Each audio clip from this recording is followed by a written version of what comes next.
Okay, let's get started. Boker Tov, everybody, of class 131 of our ongoing series on the Siddur. Okay, so just to pick up from a couple of things we left off last week. So we discussed why does Nusach Ashkenaz. We were discussing, of course, we're finishing up the second bracha of the Shmona Esrei, the bracha of Gvurot. This it's called. There's actually two names, Gvurot and Chiyat HaMeitim, which sort of means it's the same thing, the power of God through strength, but Gvurot Shamim, the power of rain, and we discussed that from God's perspective, sort of rain and resurrection are the same thing. Where our perspective, they're quite different. And of course, rain is resurrection of nature. And the Gemara says these are the part of the two of the three keys that God controls. That man really has no control. He didn't give over our rain and chiyat hametim. So it's a beautiful idea. We put the great and the small, sort of from the amazing, unbelievable that we've never experienced to the rain that we sort of take for granted, especially living in North America, is in the same bracha, the Gvurat Shamim, and of course, then we had the whole debate: when do you say Mashiv Haruch Hamorid Hageshem? Even though it is not a prayer for rain, it is a statement thanking God, because we're not allowed to make prayers in the first three brachot. And so we saw the machloket last week. Do you begin the first day of Sukkot, the last day of Sukkot? Even though Rabbi Lezer, who says you start the first day, agrees we don't want it to rain, but still that's when it theoretically should rain. Just if not, that we had to sit in the sukkah, so it's okay to mention it. And Rabbi Yeshua says no, then you might as well mention it all year. If that's Rabbi Lezer saying, I'm not praying for rain, I can mention it during sukkahs. Rabbi Yeshua says, yeah, but you can mention it in July also. He said, yeah, right, but that's he doesn't answer that, but that's already too far away. So that's what we said. We're going to say it in the rainy season, not exactly at rain, when it rains to the day. But we follow the opinion of Rabbi Yeshua that we only start to say it on Shmini Atzeret. So, and by the way, it's so important. This we did not mention. It's so important. If you forget to say it, you have to repeat the entire Shmona Esrei. Mashi V'Rochim, you got four words. What's a big deal? And you're going to mention it B'tein Tel Umatar maybe for part of that time too. Nonetheless, the halach is if you say Mashi V'Ruach, or if you don't say Mashi V'Ruach, it's like Priyas Hametim. It's word. It's the basic thing that we have to say. You have to read the Rosh Hashanah. I mentioned before, if I'm not mistaken, I hope I'm not mistaken. Rav Chaim Soloveitchik has a big chiddush that I think most people were probably taught at a young age that if you forget Yalav Yavo on Rosh Chodesh, you have to repeat the Oshmon Esrei, right? I assume people were taught that. Yes. Somebody want to raise their hand and agree with me? Thank you very much. Because obviously Yalav Yavo is an important addition to our davening, and if you forget Yalav Yavo, you missed out on the davening. So you have to say. You have to repeat it. So Rav Chaim Soloveitchik, if I recall correctly, has a chiddush that's no longer true today. And the reason is because why do we have to repeat? It says basically we're doing it as a tfilat nidava. We're doing like an extra tfilat. We did daven. We already daven. So we're just davening to say Yalav Yava. So I'm saying everything else. I mean, okay, that's how we have to do it. But they have this concept. The Gemara quotes, I believe it's Rabbi Lezer, who says, Halavai yipalel adam kol yom kulo. It would be beautiful if somebody would daven all day. There seems to be a debate. This is the debate in modern times of the Hasidim and the Mishnagdim. What's more important, prayer or learning? So anybody who grew up in a non-Hasidic world views learning as much more important. Talmud Torah, Keneged Kulam, all the things Torah. But we know the Hasidic world put much more emphasis on tefillah, and there is this idea. Halavai sheyipalel kol yom kulo. And listen, I think it's easier for most people. Well, I think prayers are too, but not everybody's cut out for learning. And there is this concept of you have to pray. So you want to do a tefillat nidava. You want to pray 6 times a day. Beautiful, right? According to the Rambam, he describes it. According to the Torah, you have to have once a day. The rabbi said 3 times. You want to do 10 times? Great, wonderful. So therefore, Yalav Yavo says as a tefillat nidava. We say it again, but today the halachic authorities say we don't do tefillah nidava. Halavai, you should have kavana once a day, and if you can have kavana, you can have intent 3 times a day. Wow, that's amazing. We don't want to daven too much extra because we mumble the words, we don't pay attention, our mind is wandering. It's like the halach I said a number of times. If the first bracha, Avot, Elohei Abraham, Elohei Yitzchak, Elohei Yaakov, you have to have extra kavana for that bracha. You have to know what the word, you have to know what you're saying.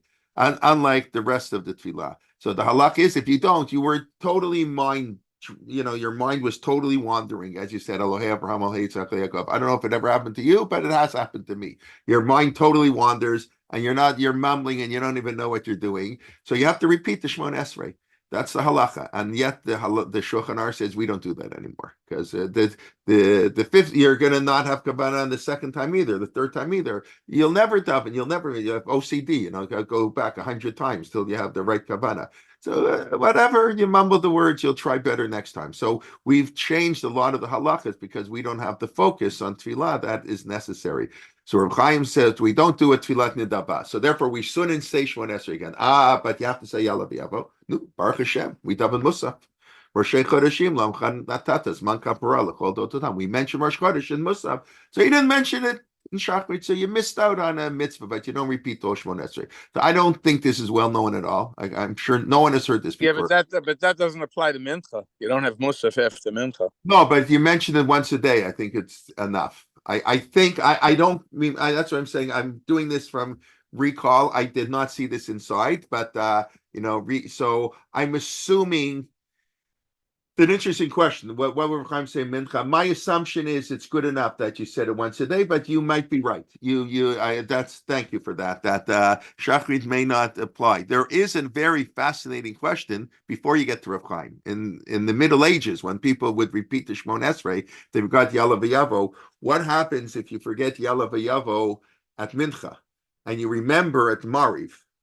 You go to Mincha Mariv in Shul, and you don't remember, you daven mincha, and they daven late in Chazar Hashatz. The Chazan says, "Oh my God, I forgot Yalav. I got to repeat the Shemon Esrei." But by the time you're repeating the Shemon Esrei, it's already Mariv. So, and when you repeat, right, there is when you repeat it, you're not going to say Yalav any. The halacha, we haven't ever spoken about this, but in halacha, is if a person forgets to daven, he slept in, or he forgot, he's busy at work, whatever it is. So it's a very interesting halacha. The next tefillah, only the next one, you can daven Shemon Esrei twice. So if you forget Shachrit, you daven Mincha Shemon Esrei twice. If you forget Mincha, you daven Mariv Shemon Esrei twice. But what do you daven? What happens if you daven the second tefillah twice? So if it's Mincha Mariv, in other words, you forget Saturday Mincha. You slept in. It's a winter. You went to sleep after your nice lunch, and you woke up at 5:30, and Shabbos is over already. So you daven Mariv. That's Mariv. And you say Atachon Antanu, let's just sort of make that too. Atachon Antanu in the first Shemon Esrei. You first do the one you're at Nat. You're not first, you think maybe I'm doing the first one I missed. No. You daven Mariv. Now that I finished Mariv, I'm going to daven Mincha again. And I daven Shemon Esrei one more time. But I don't say Atachon Antanu. I daven the Mariv of Motzei Shabbat. Or if I forget on Friday afternoon, Mincha, I get late to shul and it's too late to daven Mincha. So I daven Mariv Ataki Dashta. And then I say Ataki Dashta a second time. The second Shemona Esrei is always the one you're at now, not the one you missed. So Tosfot, I believe it's a Tosfot, raises a very fascinating question. I mean, it's a simple, but it's such a cute question. The guy forgot Yalav Yavo at Mincha on Rosh Chodesh, and he remembers at Mariv, but it's not Rosh Chodesh. So he's going to daven Mariv again. He's going to daven Mincha without Yalav Yavo, but he already davened Mincha without Yalav Yavo. In other words, the whole point, you have to daven over so you can say Yalav Yavo. That's why you have to daven over again. But if he's davening it because he forgot, he missed Mincha, he's not going to say Yalav Yavo anyway. So what's the point of davening over? So that's a machloket. I believe two opinions in Tosfot. Does a person have to daven over again? What's the point in davening over again? He's not going to say Yalav Yavo anyway. So I believe it's Rav Chaim. I think the way I heard the lamdish, the analysis of this argument is that when you forget Yalav Yavo, what does it mean? Does it mean you forgot Yalav Yavo? I davened. I said Shema Kolenu. I prayed for wisdom and health and wealth and sustenance and judgment and all these wonderful, beautiful things. Okay, I didn't say Rosh Chodesh. So the halach is daven again. Tfilat nidava. Daven again and add Rosh Chodesh. Or you say no. If I missed Yalav Yavo, it's like I didn't daven. It's like, if you do 90% of the work, it's like nothing. Like often, you do everything. it doesn't count unless you finish 100%. So when I forgot Yalav Yavo, I didn't daven. It's like I didn't daven. So now I have to daven March. I'm not going to say Yalav Yavo again. Who cares? But at least I'm going to daven again. So that's an interesting thing. It could be that you forget Yalav Yavo, at least at Shachrit. I think I relied on this once in my life. I believe, if I'm not, Mariv, I think I mentioned before, I have a bad habit of forgetting Yalav Yavo probably 30 to 40% of the time when I daven Mariv. Why? Because I know in the back of my mind I don't have to repeat Shmon Esrei. If you get Yalav Yavo at night, you don't have to repeat the Shmon Esrei. So I forget it. Unfortunately, it happens way much. I don't know if it's that. It happens way too often. Shachrit almost never, because you have to repeat it. So, anyways, but okay, Morris, you've had your hand up for a long time. Just going back to what we started with, Rabbi Men reminded us this week, if you say Mashi Baruch Mordei Geshem in the summer, then you have to repeat the Shemona Esrei too, because it's a bad omen to. That's correct. It's the same thing. It's the same thing. What about it's that I was mentioning, if you forget it, it's the same thing, you say it over. Then also that may not apply. Forgetting Mashi, so I was pointing out, if you forget the Yalav Yavo, maybe you don't repeat the Shemona Esrei. You forget Mashi Baruch, you have to repeat the Shemona Esrei. What about if we say Mashi? What if you so the problem is it rains all year here in Canada. It rains all year, and there's nothing. We're not saying for Canada. Okay, so we're you know what? That's what we're going to come to in 2 minutes. That's where we're going to start our shiur with the we'll address that question. Okay, so that's V'tein Talumatar, or I'm sorry, that's Mashi Baruch and Yalav Yavo. Mashi Baruch is really, really important. We're saying God is so wonderful, he grants us rain. Beautiful. So you asked me why Nusach Ashkenaz, I'm sorry, not Nusach Sfard says V'tein, what did it say? Morid Hatal. In the summer, I daven the Ashkenaz, right? So as you know, so they say Morid Hatal, and in Israel, somebody asked me last week. I think Elisheva asked me last week, why in Israel do they say Mashiv Haruach why do they say Morid Hatal even in Nusach Ashkenaz? So I said I had no idea. So it looks like it's very interesting. So I looked around a little bit. None of the commentaries in the Siddur that I saw discussed it. They just mentioned that the Nusach Sfard says Morid Hatal and whatever, but I think in reason. So I found on the internet basically it's the same reason, but it's just basically why does Nusach Sfard? This was interesting. It's what I said. It was on a shul website. Why does Nusach Sfard say Morid Hatal? So it just sounded very interesting. He said it's a Sephardic custom because the Sephardim are people who come from the Middle East, Iran, Iraq, Syria, Lebanon, Algeria. They come from basically places where there's no water. The Middle East has a water shortage. Except for Egypt, right? So they were. So for people where if mamish doesn't rain, you live in a Mediterranean climate, there's no rain in the entire summer. So dew was very important to them. The importance of dew, they appreciated the little bit of wet moisture on the grass in the morning. So they developed the custom to say Morid Hatal. The Sephardim developed because they were living in places where they really needed, the moisture. James, I don't know if there's 100% true, since a lot of the first people who went to Israel, many of them were the Hasidim. So that's a little bit true. And I pointed out something very fascinating. Who are the first settlers, at least in the but in the modern period, right? So when does Zionism start? When does it start with Herzl? Does it start with Yehuda Alkali? It's whatever. Religious Zionism. Religious Zionism started before Herzl. Herzl's only in the 1890s on the Dreyfus trial. Already. The Netziv is writing about it. You have the other people you learned about, like in Bnei Akiva, so Tirat Tzvi, all the kibbutzim, the early Zionists in the 1840s, now I forget half their names, but right. So Tirat Tzvi, who's that named for again? Who's Tirat Tzvi named for? One of the religious Zionist rabbis, I forget. Okay. Anyway, so Thank you. I knew that. Thank you. It's great. Have great students. Amazing. Thank you very much. Pierce Kalisher, a student of Rabbi Akiva Eger, if I'm not mistaken. I believe he was a Talmud of Rabbi Akiva Eger dies in 1836, so that is 1838. He's Rabbi Akiva Eger. I don't want to get too off track, but Rabbi Akiva Eger is the father-in-law, the second father-in-law of the Chatam Sofer. The Chatam Sofer married, had no kids with his first wife, and his first wife died. I believe he was in his 50s already. And he married his second wife, Rabbi Akiva Eger's daughter. Rabbi Akiva Eger was 1 year older than him. Then his father-in-law he was the same age as his father-in-law. And he married and he had no kids. He was in his 50s. And then the Chatham Sofer had, I believe, 10 kids. And anybody, Sofer, Schreiber, lots of descendants. Comes over many, many descendants. So I believe he also passed away from the Chatams.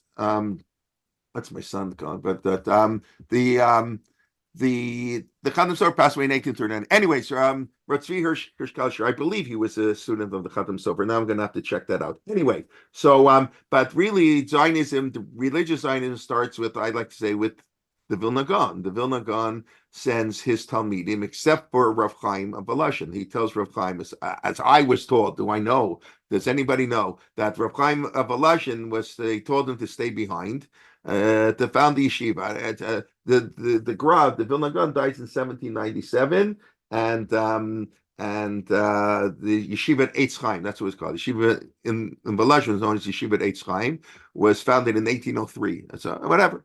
And but all the other students of Vilna Gaon went to Israel, so they were not Hasidim at all. But at the same time, a lot of the Hasidim also went to Israel. So it's very interesting. That's why I've said many times, in the land of Israel, we follow Minhagei Hagra. It has nothing to do with the Vilna Gaon and Israel. There's no attachment. It has to do with Israel was virgin territory, and the people who came to Israel were the students of Vilna Gaon. So you'd follow your teachers, your practices. So they don't say B'Shamru on Friday. It's nothing with Israel. The Graf said you don't say B'Shamru in Vilna, and you don't say it in Toronto, and you don't say it in New York. But nobody cared because we had practices. The Vilna, no rabbi can change long-standing practices, even if you're the Vilna Gaon. They have to change organically. So that's why in Israel they do that. But anyways, getting back to your Mori Itali, they were writing, since many of the people came to Israel were Hasidim, they just adopted it.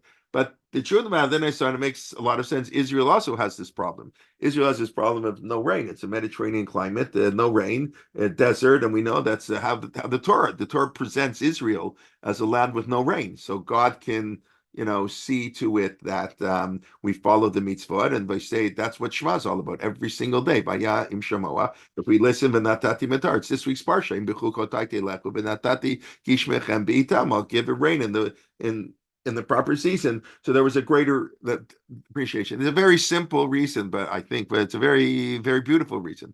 That's it. They needed more. So back to Morris's question, in a sense. So here it rains all year.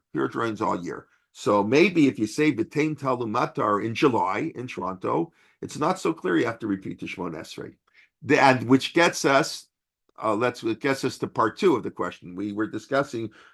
So in Israel, like we said last week, beautiful halacha, one of the halachas that I love, that we don't say B'Tein Talumatar, we don't ask for rain, we don't pray for rain till 15 days after Sukkot, because some guy who lives 100 miles away, who came to Yerushalayim with horse and buggy, takes him 2 weeks to get home, and it's not nice. It's not nice. So because of the 8 people or the 4 people who don't own a car, have a very slow horse to get back home, and it takes them 2 weeks. 2 weeks. You know what I mean? They travel 2 weeks to Jerusalem, spend a week in Jerusalem, and 2 weeks back. They just took off 5 weeks. 5 weeks to do the mitzvah. How amazing that is. Beautiful. So we respect that. And the entire Jewish people are not going to pray for rain, because you got to get home. You spent 5 weeks to fill the mitzvah of Aliyah.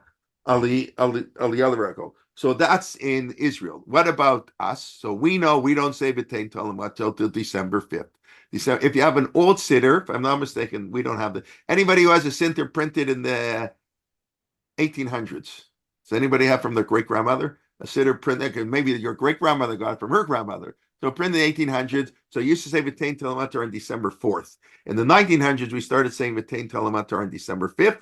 And in 2100, we're going to say V'tein Telematar on December 6th. And those who are around in 2200, you can look forward to saying V'tein Telematar on December 7th, unless the rabbis come together. Why is that? So this has The Gregorian calendar. that's the right. Julian Julius calendar. Caesar and Pope Gregory. That's correct. So without And 2000 didn't change it because it was a century year. Right, correct. Very good. So I'm not A century year divided by 400. Yeah. correct. Correct. So the years, I'm sure many people know, but we'll do it quickly. We'll see how it impacted on the halakha. Basically, the problem is that our calendar, the Jewish calendar that we have, Tishrei, Cheshvan, that one, works on makes on the assumption that the year is 365 and a quarter days for that, the solar year. And that was known, the Julian calendar. We have a leap year every fourth year on February 29th. By the way, why is the leap year in February? And anybody, it took me a long time. I didn't know this for a long time. Anybody know? Well, why make a leap year February 29th? Like, why does February 28 days? Like, we have, at least in the Jewish calendar, you got 29, 30, 29, 30, 29, 30. In the English calendar, you got 30, 31, 30, 31, 28. What's going on? Just don't have July and August 31 days. Make one of those 30 days and add a day in February. What's pshat? Yeah, that was the last month. Right, because the year started in March. Everybody starts the year in the spring. It's only when Christianity came along and they moved the calendar to January. It's a Christian calendar. We followed the Christian calendar, right? But the year started in March. So the year ended. They didn't need the days. They only needed 28 days. So when they had to add on a day, so they added in February. Okay, that's just a cute aside. So our calendar works that it's 365 quarter, but it's not true. It's only what is it, 365, 5 hours, 47 minutes and something. So that's very nice. In your lifetime, you're not going to notice it. 13 minutes a year, who cares? You can live it's about 3/4 of a day every 100 years. So you live to be 100, you're going to be off not even a whole day. So it's no big deal. But in 1582, of course, famously, Pope Gregory realized that they had begun to add up. So they were like 11 days off. Right? It makes sense. 1500s from year zero, whenever Julius Caesar. So he chopped off, I believe it was October 4th to the 15th. I think I once mentioned this before. That was once a question on Jeopardy. Once I haven't watched Jeopardy for a long ever since Alex Trebek died. I don't watch Jeopardy, whatever. I mean, I don't know how to turn on our TV anyways. It's too complicated today. The ways they got three, but I don't know how it goes on. So whatever. So once on Jeopardy, they had, the answer is October 5th, 4th to 15th. So I wasn't thinking so closely. So immediately I said, what's a Seret Yemei Tshuva? That wasn't right. I didn't get it right. So that was, but I thought that was kind of cool. A Seret Yemei Tshuva. That's almost works out. When Rosh Hashanah is really late, right? Like this year, Rosh Hashanah is going to be really late, be the beginning of October. So Pope Gregory chopped off 11 days from the calendar. The problem is Jewish calendar never adjusted for that. And what happens is, when are we supposed to say? So getting back to Mashi Baruch and B'tein Tal Umatar. So when are we supposed to say? So the Gemara says that in Babel, in Iraq, the rainy season is different than Israel. Obviously, you're praying for rain. You have to pray for rain where you live. When you're praying for rain in Israel, you live in Surim, Pumbedita. They don't really. It doesn't matter when it's raining in Israel. It matters when it's raining in Surim, Pumbedita, right? So the Gemara says 60 days after Kufa Tishrei. That's 60 days after the fall of Equinox. September 21st, November 21st. So that's it. They used to say B'tein Telematar November 21st. No, they chopped 11 days off the calendar. So November 21st became December 2nd. That's not so good. So they started saying B'tein Telematar on December 2nd. On December 2nd. Nope. In the year 1600, I assume there also was a leap year. So it's only 3/4 of a day every 100 years. Every 400 years, like we don't have a leap year on 1700, 1800, 1900, but that gives us, if we had it in 2000, that would get us 4 days. We only need 3. So the year 2000, if it's divisible by 4, whatever, by 400, I don't know, whatever, then you don't have a leap year. Or you do have, no, the year 2000 did have a leap year. I'm sorry, 16, 17, and 1800 17, 18, and 1900 did not have a leap year, and the year 2000 did have a leap year. That's why we don't recognize it, because we don't remember the year. I don't think anybody here was alive in 1900, so we don't remember that in 1900 there was no February 29th. But in 2000 there was. That's normal. But in 2100, if we're lucky, I don't know, maybe some of us will make it. Who knows? In the year 2100, there will not be a leap year. The problem is the halacha, the Jewish calendar is never adjusted for that. So we went in the year 1700 from December 2nd to December 3rd, and then we went from December 3rd to December 4th, and then we went from December 4th to December 5th. And in 2000 we stopped because we had a leap year. So now, because we had that extra day, but in the year 2100, there's going to be no February 29th, but the Jewish calendar is not going to adjust. So we're going to say December 7th, December 6th and December 7th. So that's the problem with our calendar. So why don't we change it? So that's like, if those who read my share last night, it was pinch hitting, it's like a little pet peeve of mine, but whatever. So the rabbis are well aware of it. They've been aware of it for a long, long time, perhaps even from the beginning. I don't know, maybe even when they started the calendar. But who cares? 13 minutes a year. And as what the Mishnah Berurah says, don't worry about it. By the time it's a problem, the Mashiach will be here. That's what happens if he's not right? What happens if we don't do tshuva? Remember, according to the Rambam, the Mashiach only comes we do tshuva. What happens if in 2,000 years we still haven't done tshuva? Believe me, 2,000 years ago, they didn't think that in the year 2024 the Mashiach wouldn't have come. I don't want to be negative, you can look at, but depends how you look at it. But they probably assumed the Mashiach would be here. So I don't know, but that's the response they gave. No, that's why you need a Sanhedrin and then to have to fix it. So I've said many times, the calendar, thank God for all the fights, Orthodox, Reform, thank God we have the same calendar. If we didn't have the same calendar, we would not be the same people. That's the end of Orthodox and Reform people are both Jews. We're part of the same people. Once we have a different calendar, like the Samaritans or whatever, once you have the Karaites, you have Shavuos every year on Sunday, you're not the same religion anymore. That's it. You're finished. And that's why Rabbi Gamliel was willing to make Rabbi Yeshua violate Yom Kippur in order to keep and he was right. Yeah, it was a little bit mean. It was a little bit harsh. And, they sort of impeached him temporarily, not then and there when he insulted him again over Mariv, where they have to daven Mariv again. That's right. But the bottom line is it was very important. So, whatever, at a certain point, Pesach is going to be in July, and then you can't celebrate Pesach. You're not going to be allowed to celebrate Pesach. I know what people are going to do. So whatever, but this problem has to be solved, but it hasn't reached crisis proportion. We only solve problems at crisis proportion, but it's wrong. I mean, I don't know what to say. It's not really I don't know. It is what it is. It is what it is. It's inaccurate, and this is why it's inaccurate.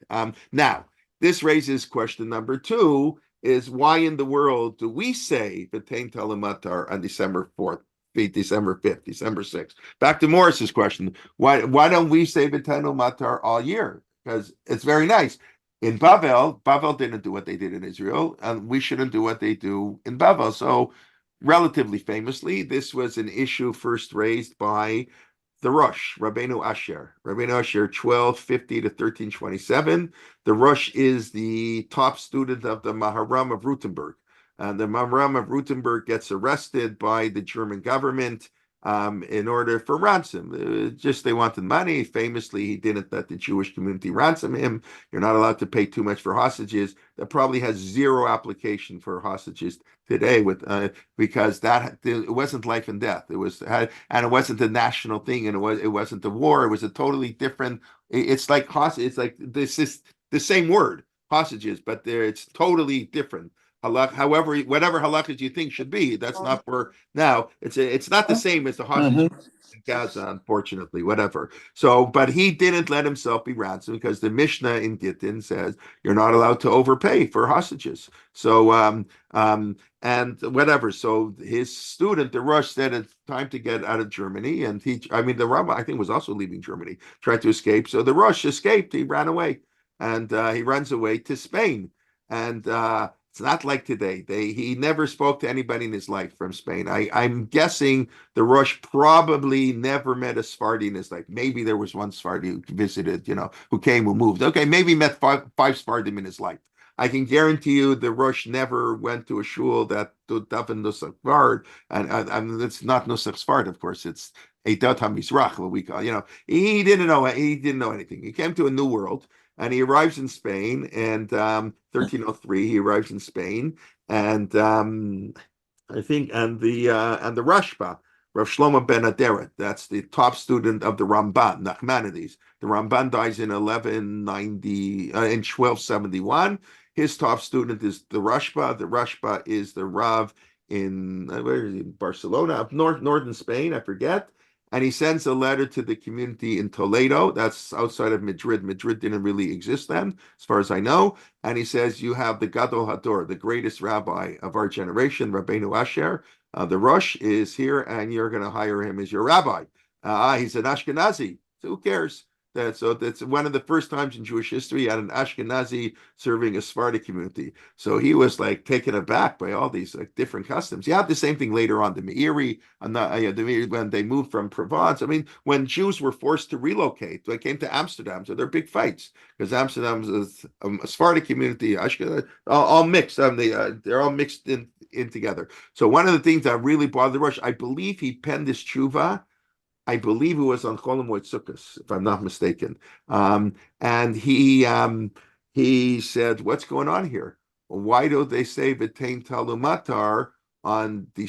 Well, then it was November 21st. I'm sorry.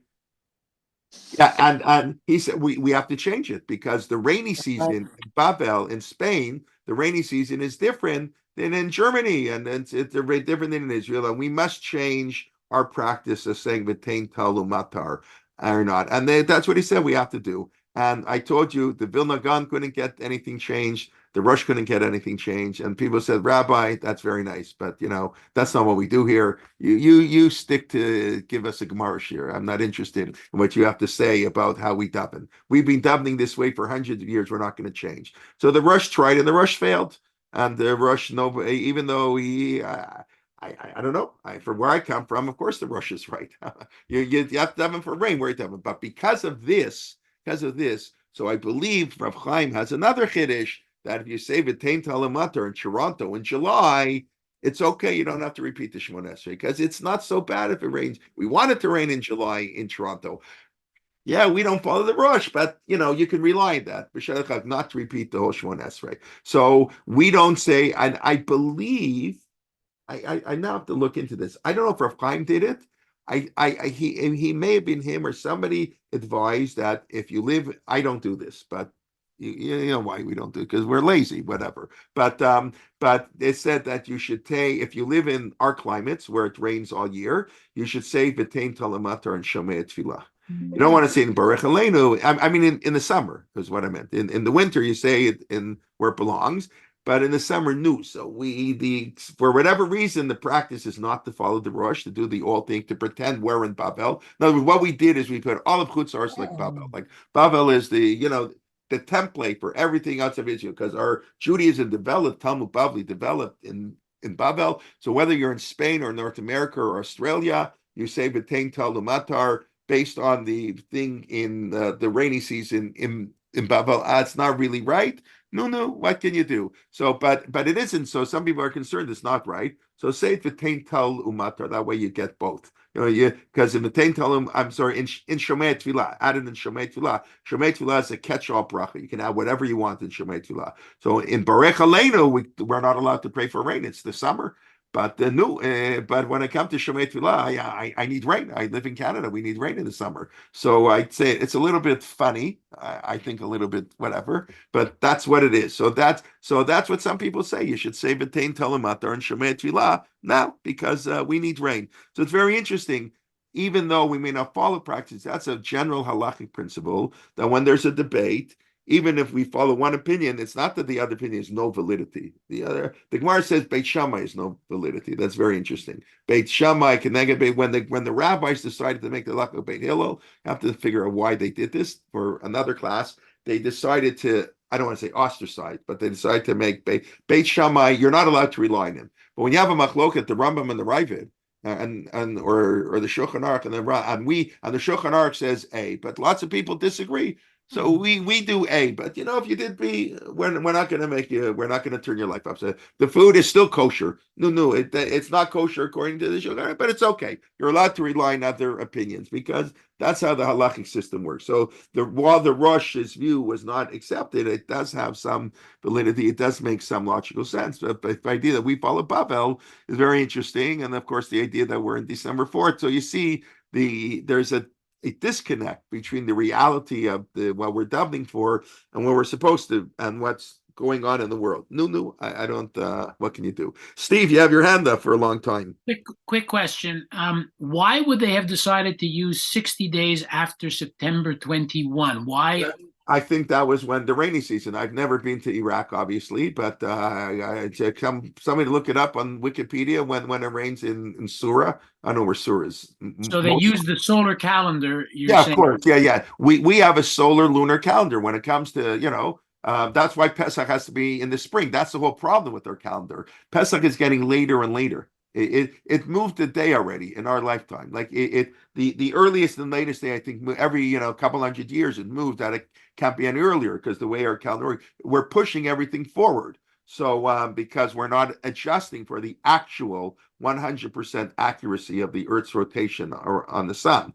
But yes, we have to have Shavuot is coming up, and it's Peirot HaElan, and it's Bikurim, because it's the wheat harvest, so it's got to correspond. So that I understand we do according to the land of Israel. The agricultural things we and mitzvot relate to the land of Israel. But when we're praying for rain, when you pray is very personal. It is very difficult. I really have difficulty understanding why the Rosh's view was not accepted. Why in the world Bavel? So they'll argue, well, Bavel is like, we're all like Bavel, halachically.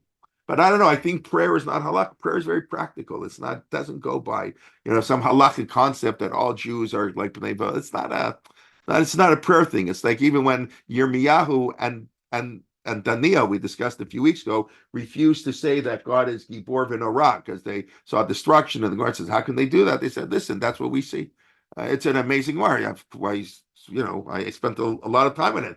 The word says God is true, and Yirmiyahu, the prophet Yirmiyahu, I don't see God's greatness when the Jewish people are destroyed, are persecuted. The temple is destroyed. I can't say God is great. Chutzpah. Moshe Rabbeinu said to say it's in the Torah. Who are you? Who do you think you are? What can you do? I don't see it. So that's prayer. Yeah, that's praising God. So to me, Kal v'chomer, how much more so when we're asking for rain? Don't tell me they don't need rain in Bavel. I don't care when they need rain in Bavel. I live in Toronto, and in Toronto I need rain. So I'm going to pray for it. No, but that's not the practice. That's why I believe it was Rav Chaim Benachek said you should actually add it in Shomei Tfilah. Okay, the Jewish people didn't accept the Rosh. Okay, the halacha has its own system. Sometimes it's not always 100% with what's going on in the real world. But we're going to slip it in Shomei Tfilah. It's very interesting. I know people, I'm sure people are looking at me like I'm a little crazy because you never heard this. But okay, what can I tell you? But if you think about it, so December 4th, 60 days. But that's what we do. No, there's something beautiful about Minhag Yisrael. We take what we do quite seriously, and sometimes we take it so seriously that even when it's wrong, we continue doing it. I mean, that's what the Rosh was saying. The Rosh wasn't saying this is like totally wrong. Well, you're out of your mind. Well, praying for rain. You live in Spain. What are you praying for rain in Bavel? Right? But we know that traditions are very, very hard to change. And okay, that's where we are. Okay, any other comments, questions? Let's move on. I said I was talking about Ata Kadosh. Okay. Okay, so Gvurak Shamim Chiyas Ameitim are very beautiful, but it's just, I don't know, I just find this a fascinating topic. Like, it's just very interesting how everything, reality and the rush comes from Ashkenaz to Sfard, and it's not the only thing he saw differently. He's like perplexed, what's going on here? Wow. Like, and you have that very often. Today, you don't have it because we know everything. Today, it's the internet, before nobody moves anywhere before they visit it 6 times and they, speak to everybody. And that it's not like, but those days you moved, you didn't know what you were getting into and you never went back. You can call anybody, send a telegram home, take 5 months to get there. So it's a totally totally different situation, and it created. I forget the Sefer Magen Avot, I believe it's called. Now I forget it. Magen Avot, I believe the Meiri wrote it. I forget now. I really have to look it up. There was a Sefer written to defend the Minhagim, either a Provence, one of these places where the Jews had to leave, and they took these Minhagim, and where they went, there was a whole machloket there. All their Minhagim different. So I think it was called Magen Avot.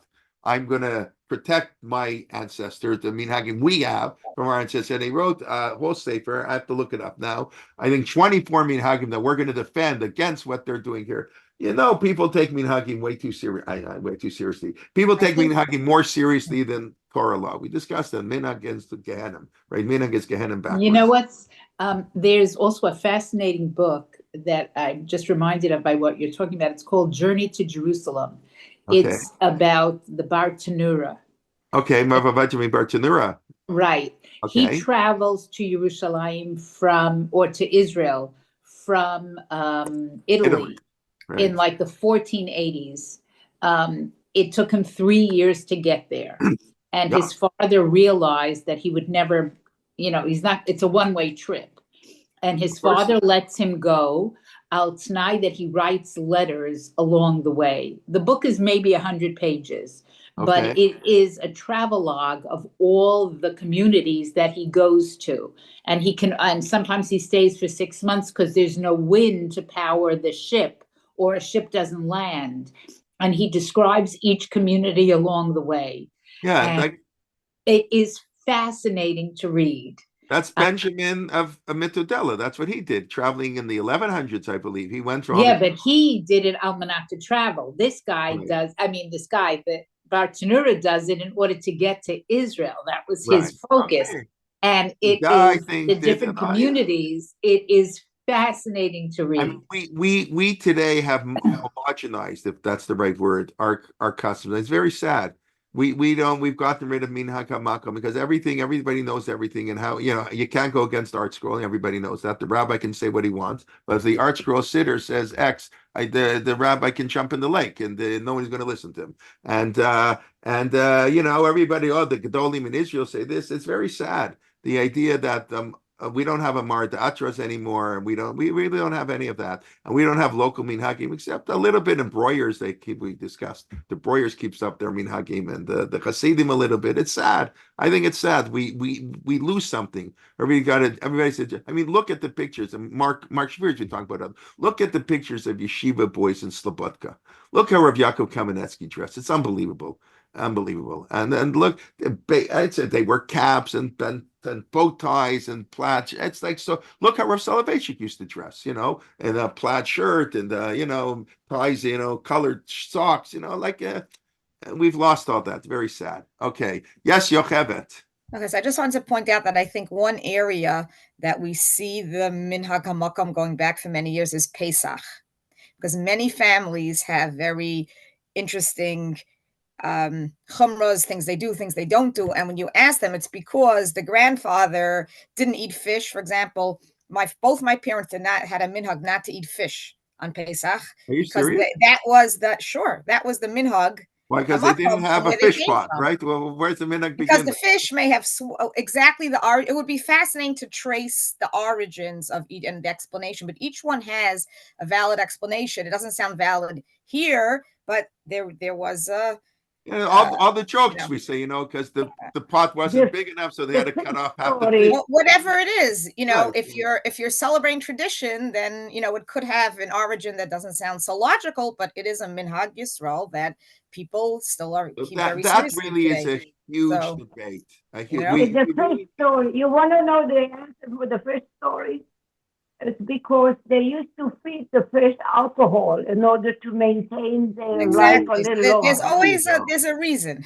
Thank you. So that already makes sense. They fed the fish alcohol. Okay, there you go. There you go. But what counts as a minhag or not is really, you need like a year. This is like real.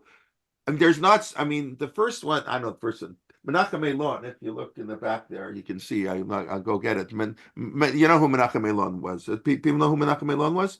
Menachem Elon was a tremendous Chacham who learned in Hebron Yeshiva. Let's start. He knew Shas back, or I mean, I never tested him, but a tremendous Talmud Chacham who learned in Hebron, and then he became a Supreme Court judge in the state of Israel, and he's the really, I don't know, the founder, but one of the founding fathers of Mishpat Ivri, which is how to apply halacha to a modern state. And he wrote a 3-volume work. Here, I'll grab one. I think they translated some in English. This is volume 1 only. Volume 1 goes to 700 and something, 800 pages. And it's phenomenal. It's an overview. I read this when I was in Grus, when I was in Smicha in Grus for the year. So I used to read this every night for like in bed for 45 minutes. That was my nightly reading. I should reread it. That was a long time ago. He goes through everything, Rabbi Shmuel, how halacha develops. It's really phenomenal. And he has a big, long chapter on minhagim, whatever, and how what's a minhag and what's a minhag shtut and this minhag. There's a lot. Danny Sperber won the Press Yisrael. Danny Sperber was originally famous. I mean, he was a professor at Bar Ilan working on what bathhouses looked like in the Roman period. I mean, he fascinating stuff. Realia, as they called it. His field was, what did I told you once. I heard him give a fascinating shiur on how they used to invite people to parties in Romans' time, Kamsa and Bar Kamsa. How were invitations sent? Like who talks like that? So and then he wrote this 8-volume work, Minhagei Yisrael, phenomenal. That made him famous. Minhagei Yisrael. And then he's tracing minhag. There's a lot of work in Israel. Hakol Minhag Medidah, Zamir, there are all these people that work on minhagim. And one of the big questions that there's no answer, there's debate, is what's the real one, one person's minhag is another person's, idiocy. Like there is a concept of a minhag shtut. Everybody agrees there's a concept that's just a ridiculous man. We have a minhag, we spoke about it. We have a minhag, we talk in shul. That's our minhag. In our shul we talk. So that's ridiculous. What do you mean you have a minhag to talk in shul? Rav Soloveitchik went so far to take, I don't know, called minhag. Some people have a minhag not to shave in sfira. No, but Rav Soloveitchik say not to shave in sfira, but that doesn't override kavod Shabbos. That's some weird minhag not to shave in sfira based on Yud Beit Chodesh that nobody observes anymore. It's based on a minhag not to shave in sfira. It's based on it's based, as the way Rav Soloveitchik explains it, the minhag of sfira not to shave is based on the minhag not to shave for an entire year when a parent died. But nobody follows that anymore. Who doesn't shave during the whole year for a parent? So the base of the minhag doesn't exist anymore. There's no minhag. It's the same thing why I said you can take hot showers in the 9 days, right? The base of the minhag doesn't exist anymore. So no, you want to follow the minhag, okay, but not if it conflicts with kavod Shabbos. Not if you're going to look at the Shabbos unshaven and no, you have to trim your beard before Shabbos. The Rav Soloveitchik insisted. The minhag shtut, I don't know if you use that word. The minhag not to shave in Omer when it conflicts with Shabbos is a minhag shtut, right? Now, obviously, many people disagree with that because you walk into shul and you'll see people looking very not nice on the last days of Yom Tov Pesach. Rav Lichtenstein, Rav Soloveitchik felt you're obligated to shave today on Chol Hamoed.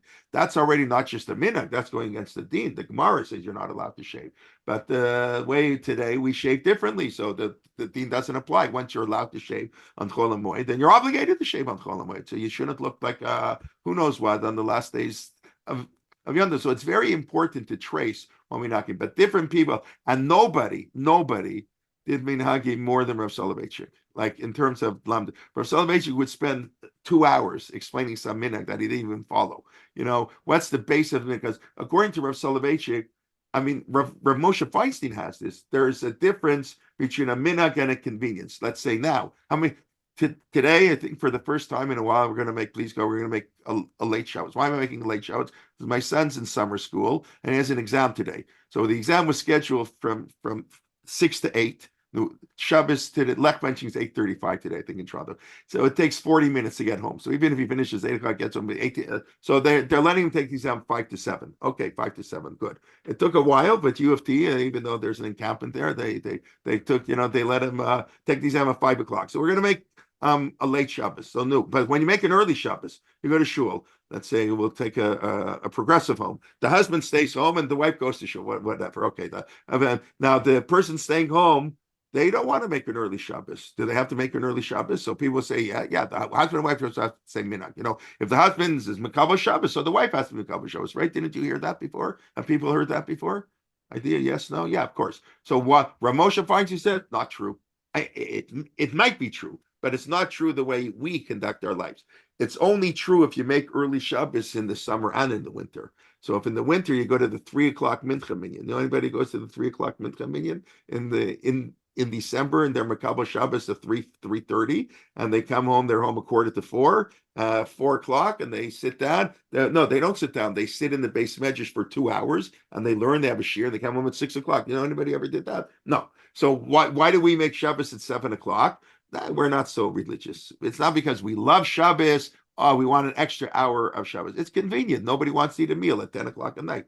So we, as a matter of fact, some people today make early Shavuos, which I think is a good idea, but we can talk that about next week. Why making early? I don't know. Any of your shuls having early Shavuos today? The minhag is not to do that. Oh, you can't do that. It's mimas. But there are shuls, Orthodox shuls that do it, and there's good reason to have Shavuos the 7 o'clock minyan too. So Rav Moshe Feinstein writes it's a convenience. It's a convenience. So what's convenient for the wife and what's convenient for the husband? They're very different. It's not a minhag. I don't have a minhag to make early Shabbos in the summer. I make early Shabbos when it's convenient for me. When it's not convenient for me, I don't make early Shabbos. If you make it 52 weeks a year, then it's a minhag. Then the husband and wife should have the same minhag. So what's a convenience is not the same thing as a minhag. That's so it's very important. It's not very often. It's not clear.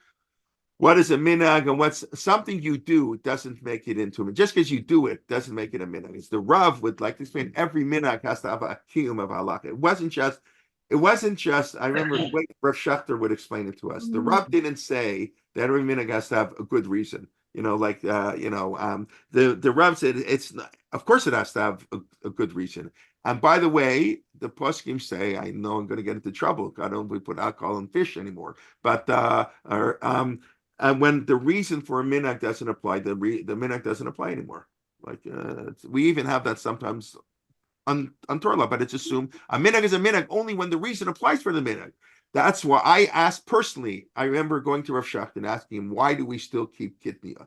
Because the reason doesn't apply anymore. And Rav Schechter like shrugged his shoulders. If you know him, you ever talk to him, I don't know. Like because Rav Chaim Moser has a tshuva. When reasons for minhagim don't apply, that's why he said gebrachs. There's absolutely no reason to gebrachs. Even a chassid shouldn't eat gebrachs. That's what he would say because the minhag it's not true. The machine matzah is better than handmade matzah. It's more kosher. It's less likely to make a mistake with the machine than with the hand. Whatever, you don't have the issue of gebrach, but no, people stick to it. But that's how Rav Soloveitchik said now, that a minhag has to have not just a good reason, and as I say, if the reason doesn't apply, the minhag goes away.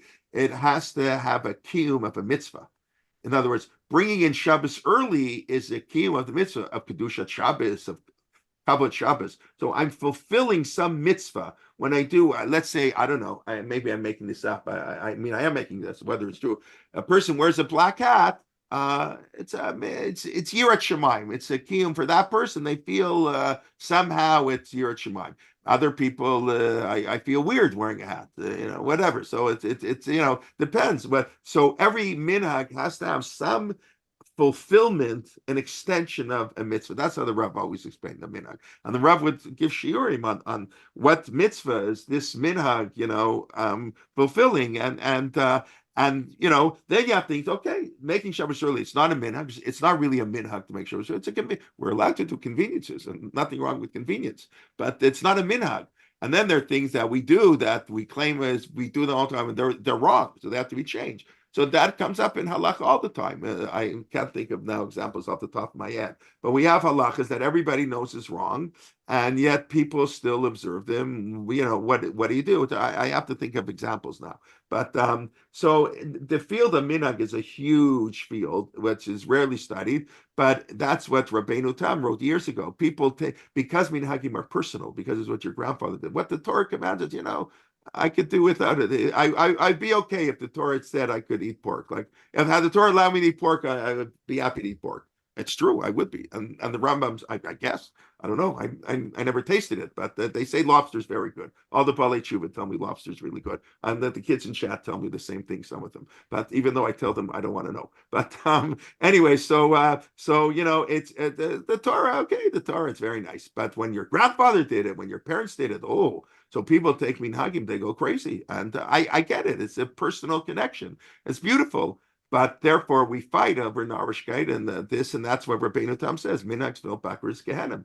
Want to go to Gehenim and fight over minhagim? That's it's such an unbelievable thing. Anyway, so this has a minhag to do. I stand here like we have a minhag to stand during the asserted deep breath. Okay, so here's another example. I've used this before. Rav Shechter told us beautiful. Some people have a minhag to stand during Kriyas Torah. It's a very nice minhag. It's Kavod Torah. It has a fulfillment of some mitzvah. No, but if you're in a shul and the rabbi doesn't have that minhag, it's a prohibition of kavod harab. You're firmer than the rabbi. No, you're not allowed to do that. I remember Rav Shechter told us you're not allowed to stand for Kriyas Torah if the rabbi doesn't stand. That's by. I guess if you went to him and you asked him if it's okay, maybe it's allowed. I'm not even sure that would be allowed because it looks bad. You know, you're firmer than the rabbi. The rabbi's modern Orthodox, and I'm a yeshiva boy. I stand for Kriyas Torah. That's wrong. Go to a. You don't have to daven in that shul. Go to that shul. So you always have to know. Like every chumrah has a kula. We always say that. Every stringency in one area has a leniency in another. So you have to be very careful with these things. What are the real halachot? This is kavod harab is the real halacha. The minhag to stand, the Kriyas Torah is very nice. And let's say even the Aseret HaDibrot, you go to a Nusach, not a Nusach Sfarda, a Dota Mizrach Shul. So I believe the Sephardic, I assume Spanish, Portuguese shul, anybody do not stand. Correct me if I'm wrong, I've never been there. But the Rambam's minhag, the Rambam ruled you're not allowed to stand because you can't make the Aseret HaDibrot more important than everything else, even though it is more important, but can't stand for it. So if you go to a shul and they're not standing for the Aseret HaDibrot, you're not allowed to stand. What do you mean it's my minhag to stand? So we live in America. In America, Isha Yashar Beinav Yasa. Everybody does what they want. Minhag America. It's a little bit true. You're not supposed to have in shul on Chol HaMoed. Some people put on tefillin, some people don't. Has anybody ever been to a shul where you don't have some people putting on tefillin and some people not? I've never been to a shul on Chol HaMoed where you don't have some people putting on tefillin, some people not. I think it's less and less put on tefillin. So that's against the halacha. Lo titkodetu. You're not allowed to have two practices. Everybody does it in America. Why? I was thrown out of a shul in Israel. I said in America. Correct. Israel, they don't allow it. Israel, you don't find anywhere. I'm sorry?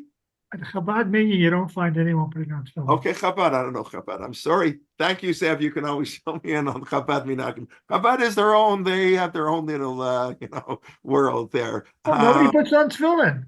I'm sorry. Right. Nobody puts on tefillin. The Hasidic minhag is not to, but in normal shuls where people are from all over the place, so everybody, and so in a certain sense, I want that to continue. I don't want to live in a shul where everybody thinks alike, right? But it's really against the I think there are less and less people putting on tefillin. I agree with you. I do agree with you. That's what I allude to. Correct. I think it's less and less. Less and less people are putting on tefillin today. Even though the Raman, the Shulchan Aruch, paskins you must put on tefillin. That's the psak in the Shulchan Aruch. It's like a lot of things. Things change, but I don't know if anybody picked it up. I said it before. Things change organically. The Vilna Gaon couldn't change it, but sometimes organically over time it will become like the Vilna Gaon. I think also in Eretz Yisrael there's a minhag of some people who in Chutz Laretz have a minhag to put on tefillin should put it on B'tzina in Eretz Yisrael just for the sake of, not to do it B'tzibur, but to put it on B'tzina. For sure. If your minhag is to put on tefillin on Chol HaMoed and you go to Israel and you go to shul, you should put on tefillin when you get home. And that's what the Shulchan Aruch says. The Shulchan Aruch passing the tefillin. This is one example of many.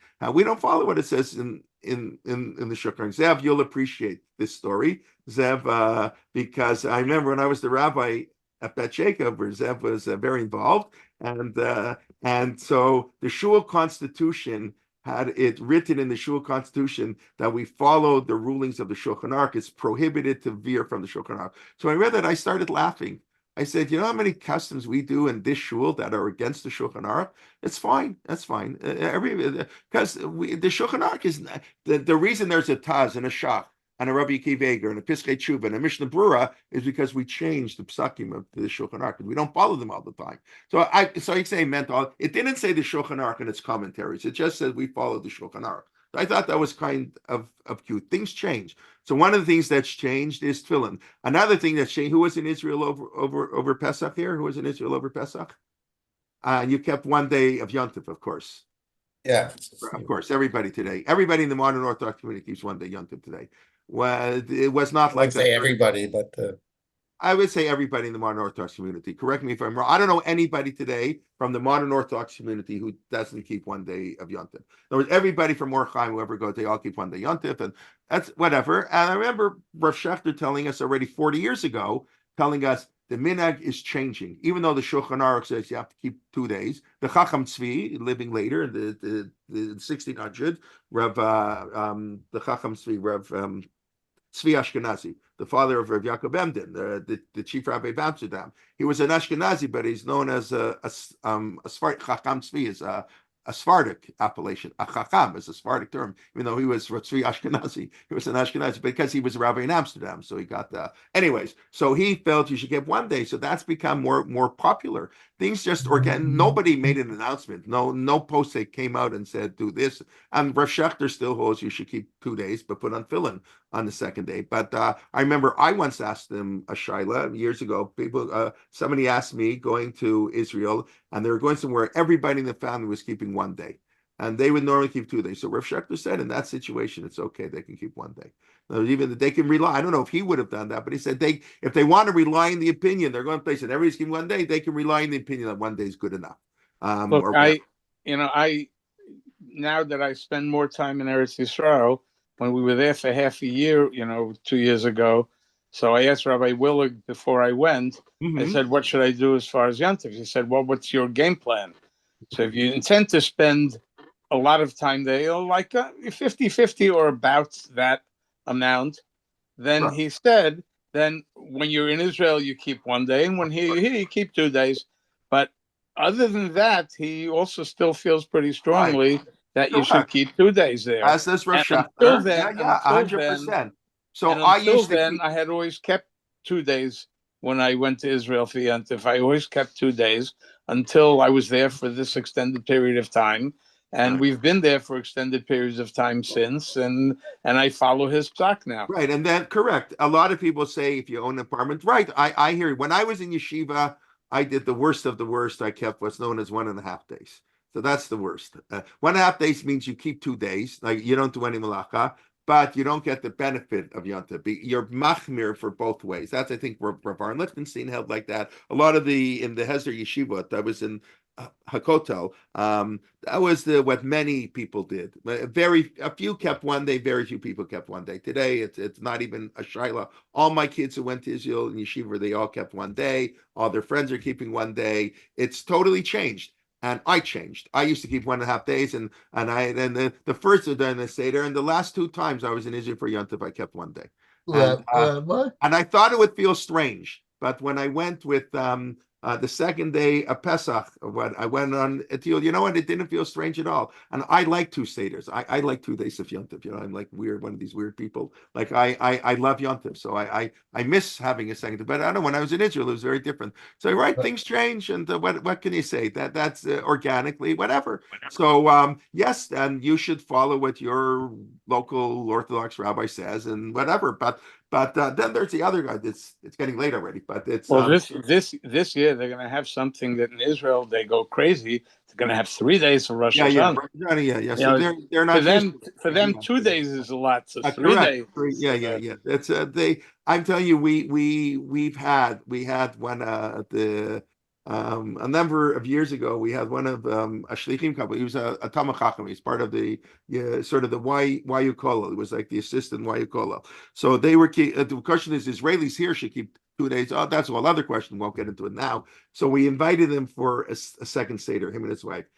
They were. This is a serious Talmid Chacham. He's a Rosh Yeshiva now, one of the Rosh Yeshivas in Yeshivat Har Etzion in Gush, and they couldn't take our second Seder. I think they left like in the middle of the meal. It was just like the idea of a second Seder was so foreign to an Israeli. It was so hard for them. Like we invited them to be friendly, to be nice. Anyways, okay, let's just wrap up. It's getting late. We'll continue. Please contact you. So I didn't get to Kadosh. I apologize to all those who thought we'd get to the third bracha of the Shemon Esrei.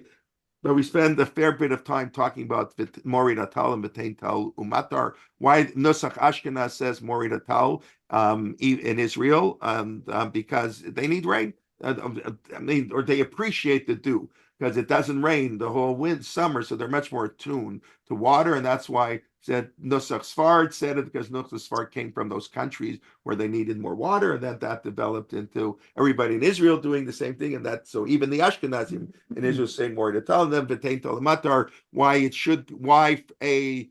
the Babylonian, we have to pray for rain when you need rain. So in Babel, they needed rain 60 days later.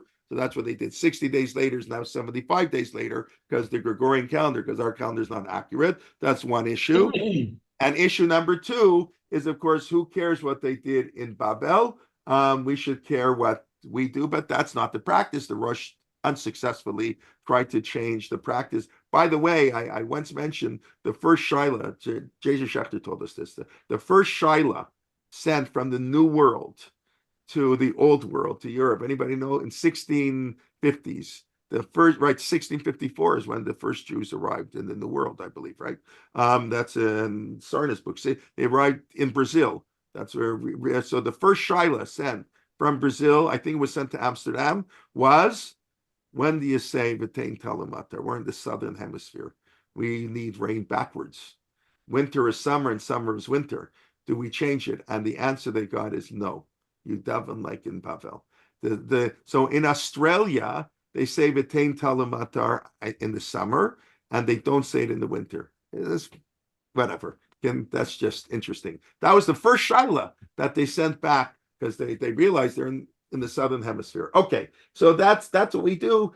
People, it's very hard to change established practice, even if it's wrong. Sometimes we justify the established practice. We can give justification for it. Sometimes we can't give justification. And even then, it's very hard to change practice because people love minhagim and they don't worry about Gehenim. They love minhagim. And that's what people do. And this is where Solovey said a minhag is not just something we do. A convenience is not a minhag. A husband and wife can have different conveniences. They don't have to do the same thing when it's a convenience. When it's a minhag, they should do the same thing. Even that's not 100% true necessarily. So that's what we talked about. What else? That was the majority. Okay, and then we'll get into Kadosh.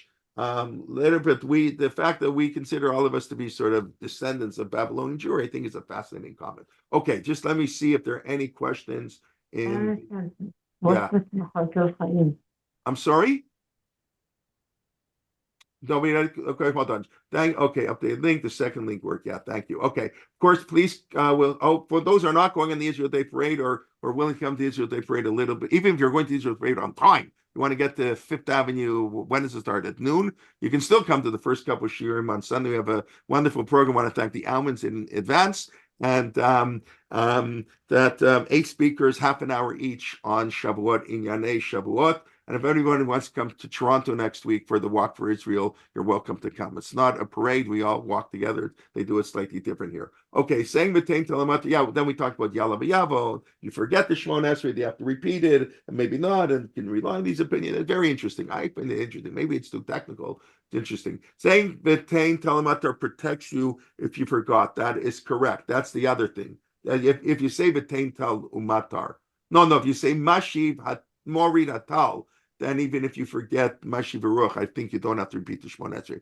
That's another reason to say it, right? It's not the V'tein Tal Umatar. I believe if you say more Mashiv Hatal, Morid Hatal, and in the winter, at the Evid, you don't have to repeat the Shemon Esrei. That's what I believe is halacha. Yes, that's true. Okay, so that it would be another reason to say, but I don't necessarily think that's the reason to start it.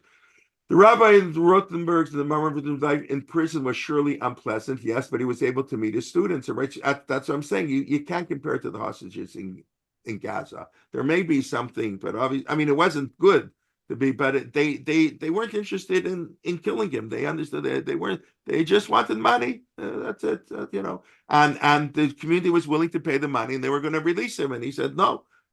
So obviously, it's interesting. I wasn't there. I have been in the cemetery in Worms, And next to him is buried, now I forget his name. I should remember his name. The one who, after he died, 7 years later, paid the money. Rich businessman on condition that he be buried next to the Maram Rutenberg Cemetery in Worms, which is an unbelievable cemetery. Wow.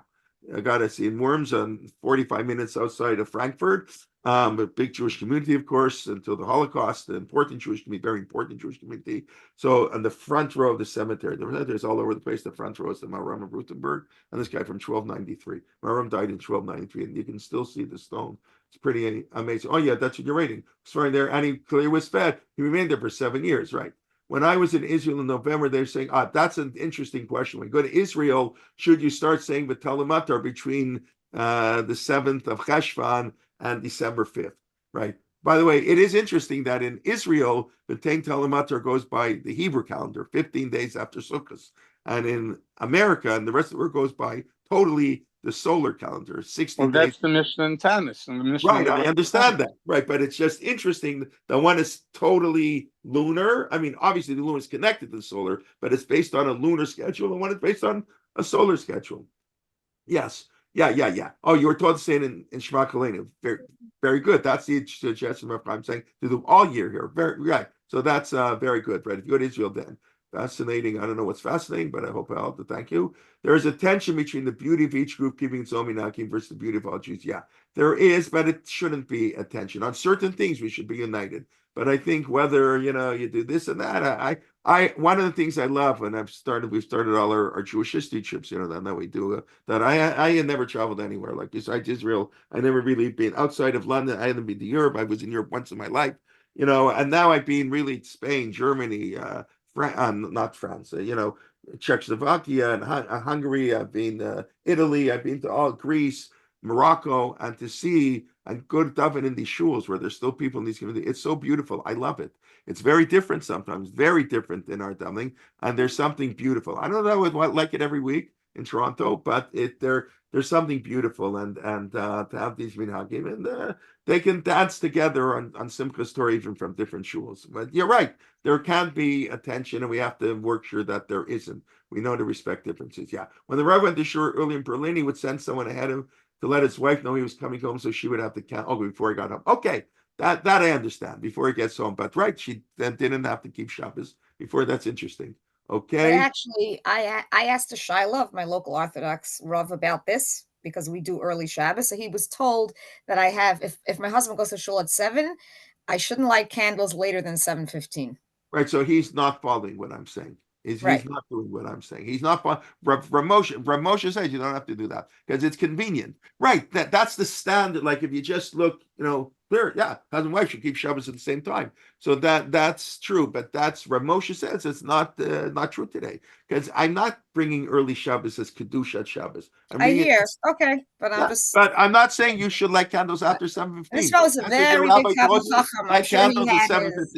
No, but you know what? Yes. I'm sure he knows this from Moshe. So ask him why he disagrees. So I'd be curious to hear why he disagrees with her. Maybe I will. Yes. It's fine. It's totally fine. It's great. Make sure Yocheved, you should light candles tonight for 7:15. Okay, it's okay. Like whatever. That's a fast stuffing. They get to Mizmor Shir. They start at 7, and by 7:15. No. Meaning that I was supposed to have candles. My husband only comes home at 8.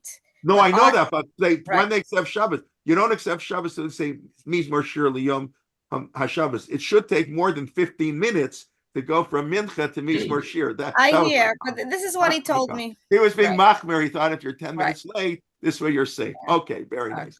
Okay, many would appreciate the second Seder. We're so knocked out by the first. Yeah, I agree with you. I mean, I look forward to correct. Okay, thank you. Many women don't agree with you, but I happen to like that. Okay. Well, I got 4 likes over there, so I guess 4 people do. Yeah. Okay, why are people keeping one day? Is that question still relevant, or did they answer that? Hey, we mean in Israel, because that's what people do in Israel, and you follow them in. The Chacham Tzvi said you do wherever you are. If 2,000 years ago, if you were in Israel, you kept one day. It didn't matter where you came from. We're following the minhag avotenu. So that's the question: do you follow the minhag as it was 2,000 years ago, or no? We just follow it because we're not doing it. We know what Yom Tov is. We're just following what we do from our community. So that's the machloket. Really, do you do 1 or 2 days? Chacham Tzvi said, Rav Shechter, even though he says to keep 2 days, as I mentioned, says put on tefillin the second day because maybe the Chacham Tzvi is right, and tefillin is a din d'oraita. Rabbi Kelman, I Yes. was told that the Noda B'Yehuda said that you should only keep 1 day. Okay, this I don't know, but it could very well be. Yeah, Is yeah. that Rav Lando? Was it Rav Lando who wrote the Yeah, Noda? yeah. The Noda are Yecheskel Lando in Prague. Yeah. Okay. He's got. I'll be in Prague this summer, and our trip. I haven't been there since 2011. Prague is such. I told you we'll talk. The Altnai Shul is the most important shul in Jewish history, or it's the shul. No shul has a greater list of Talmidei Chachamim Gedolei Yisrael than the Altnai Shul in Prague, where the Maharal was, and the Nodi B'Yehuda was, and the Kli Yakar was, and I mean it's just one after another. It was one of the most moving davenings I ever had in my life. To daven, to get an aliyah in the Altnai Shul was just really something really special. But anyways, I assume, by the way, when Rav Shechter says to put on tefillin, even if you're keeping 1 day, yeah, of course. we're talking about the second day of Shavuos or Simchas Torah. We're not talking about Chol Hamoed. Correct. That's correct. Unless that's your personal minhag, and then you do it quietly.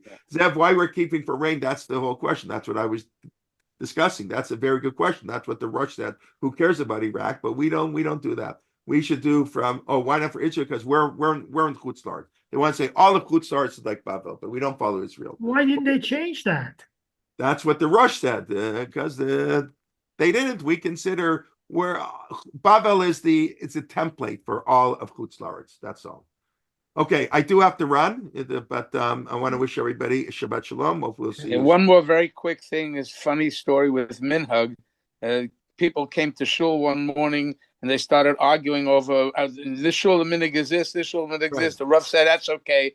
That's the minhag. The minhag is that we argue about it. Correct. Yeah. That's you're right. That's the minhag to argue. No. So that's not a minhag, but but it's a good joke. Right, it's a minhag. Okay. Anyways, everybody be well. Should hear good news. Shabbat Shalom. Thank you. Shabbat Shalom. Shabbat Shalom. Shabbat shalom.